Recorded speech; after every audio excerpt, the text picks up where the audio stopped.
Halo semua, apa kabar? Hari ini kita bakal ngobrolin satu kata yang kayaknya ada di mana-mana ya. Dari berita teknologi sampai rapat kantor, algoritma. Dengerinnya aja udah kayak rumit kan? Tenang, hari ini kita bakal bongkar kalau sebenarnya itu adalah resep rahasia yang bisa dipahami dan bahkan bisa dipakai sama siapa aja. Jujur deh, pernah nggak ngerasa agak jiper gitu dengar kata itu? Kalau iya, tenang, kalian nggak sendirian. Tapi gimana kalau saya bilang kalian tuh sebenarnya udah pakai algoritma tiap hari, tanpa sadar loh? Yuk kita buktiin. Oke, ini dia agenda kita. Kita mulai dari yang paling gampang, algoritma itu cuma resep. Terus kita lihat dikit sejarahnya, baru deh kita bedah gimana resep ini jadi mesin duit buat perusahaan raksasa, dan yang paling penting, gimana ini bisa berguna buat kalian. Siap? Yuk langsung mulai. Oke, bagian pertama. Tujuan kita simple banget. Buang semua istilah teknis yang bikin pusing. Kita mau pakai analogi yang kuat dan gampang banget dicerna buat jelasin apa itu inti dari sebuah algoritma. Nah, ini dia definisinya secara resmi. Coba perhatiin kata kuncinya. Langkah logis dan memecahkan masalah. Jadi, ini bukan soal coding yang ribet, tapi soal cara mikir yang runut buat dapat hasil yang kita mau. Dan di dunia bisnis, hasil itu bisa apa aja kan? Bisa naikin penjualan atau nemuin karyawan yang pas. Nah, kutipan ini pas banget buat ngejelasin poin tadi. Resep masakan itu, ya itu contoh algoritma paling sempurna di dunia nyata. Ada langkah-langkahnya, ada urutannya biar hasilnya pas. Mau itu kue yang enak atau ya secangkir kopi, seperti yang akan kita lihat sebentar lagi. Coba lihat deh, setiap langkahnya jelas, berurutan, sistematis. Kalau ada satu langkah yang kelewat atau urutannya diubah, wah rasanya pasti beda kan? Nah, proses bikin kopi yang simpel ini, pada dasarnya ya inilah yang namanya algoritma. Sesimpel itu. Oke, sekarang kita udah ngerti kan kalau algoritma itu pada dasarnya kayak resep. Yuk kita mundur sedikit, lihat gimana ide sederhana ini berevolusi dari matematika zaman dulu sampai jadi kekuatan super di balik dunia digital sekarang. Ini fakta yang keren banget loh. Ternyata, konsep pemecahan masalah yang terstruktur ini udah ada jauh sebelum ada komputer. Namanya itu dari seorang ilmuwan hebat dari Persia, Al-Khwarizmi, yang juga dikenal sebagai Bapak Aljabar. Ini bukti kalau algoritma itu dasarnya adalah cara manusia berpikir, bukan ciptaan mesin. Terus, apa sih yang bikin sebuah resep itu bagus? Ya, karakteristiknya sama persis sama yang bikin algoritma komputer itu sakti. Harus jelas, ada bahan atau input, ada hasil atau output, ada titik akhirnya, dan ya harus bisa dikerjain. Bedanya apa? Komputer bisa ngejalanin resep ini jutaan kali per detik tanpa capek atau salah takaran. Hebat kan?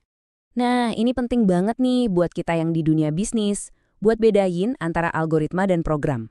Anggap aja algoritma itu blueprintnya, rencananya. Kalau program itu bangunannya, eksekusinya. Jadi, algoritma itu soal kenapa dan gimananya, sementara program itu yang ngerjain. Oke, sekarang ayo kita lihat contoh nyata. Gimana konsep resep ini bisa jadi mesin uang triliunan rupiah buat perusahaan-perusahaan paling top di dunia. Kita mulai dari yang paling gede, Google. Pada dasarnya, algoritma Google itu ya resep super raksasa buat nyortir seluruh isi internet. 8,5 miliar. Itu jumlah pencarian di Google setiap hari. Gila kan? Coba bayangin, kamu jadi pustakawan di perpustakaan terbesar sedunia yang tiap hari isinya nambah miliaran buku. Tugas kamu, dalam sekejap mata, temuin buku yang paling relevan buat 8,5 miliar orang. Nah, itu tantangannya resep Google. Terus, gimana resepnya Google kerja? Simpelnya gini, Google ngeliat tiap link yang ngarah ke satu halaman web itu sebagai vote atau suara. Makin banyak suara, makin tinggi rankingnya. Tapi, ini jeniusnya. Suara dari situs yang terpercaya, kayak situs berita besar atau universitas, bobotnya lebih berat. Jadi ini bukan cuma soal popularitas, tapi soal kredibilitas. Oke, lanjut ke Spotify. Kita lihat gimana algoritma ngebentuk cara kita dengerin musik dan bikin kita betah langganan. 195 juta pelanggan premium. Angka ini nunjukin kalau resep rekomendasi mereka itu nggak cuma jago milih lagu, tapi jago banget bikin duit.